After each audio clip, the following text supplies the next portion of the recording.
Our second application is filling gaps. Sometimes contractors or millwork people will actually bond together 2 to 3 or even up to 4 pieces of AZEK trim board together.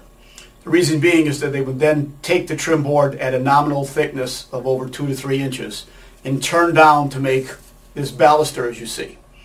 When doing that, sometimes there's a groove, or basically when they start to laminate using other adhesives, they form a little void, lack of a better term, and this gap needs to be filled. This is an excellent application for trim bonder.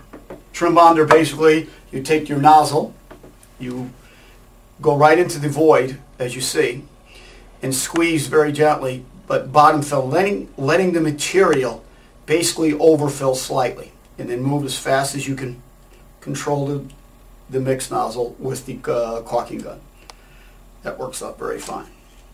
Then, very simply, we choose a couple of different tools.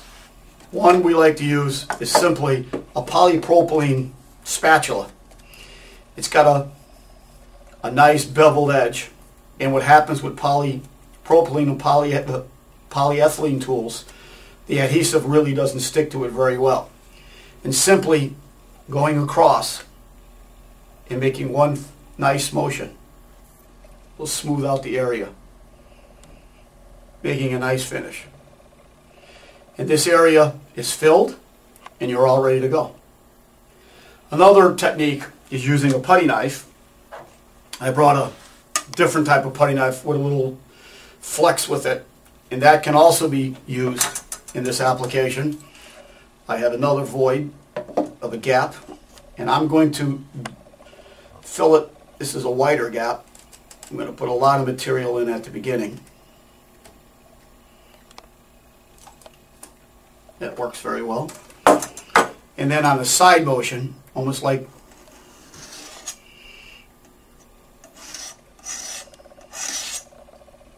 putty knife works just as well. Metal tools for easier cleaning. You should get to them immediately.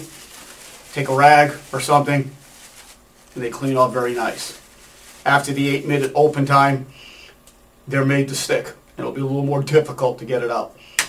I like polyethylene because you can wait both ways, when it's wet or when it's dry, and basically you can take the material completely off. Another technique is simply, if you have small holes, the putty knife is another excellent tool to actually fill some other types of voids. If you needed to fill something in a certain area, you can control the amount of trim bonder that you're using, which works very nice. So, all technique, filling gaps, smoothing them with a plastic spatula, works perfect. That's gap filling with trim bonder.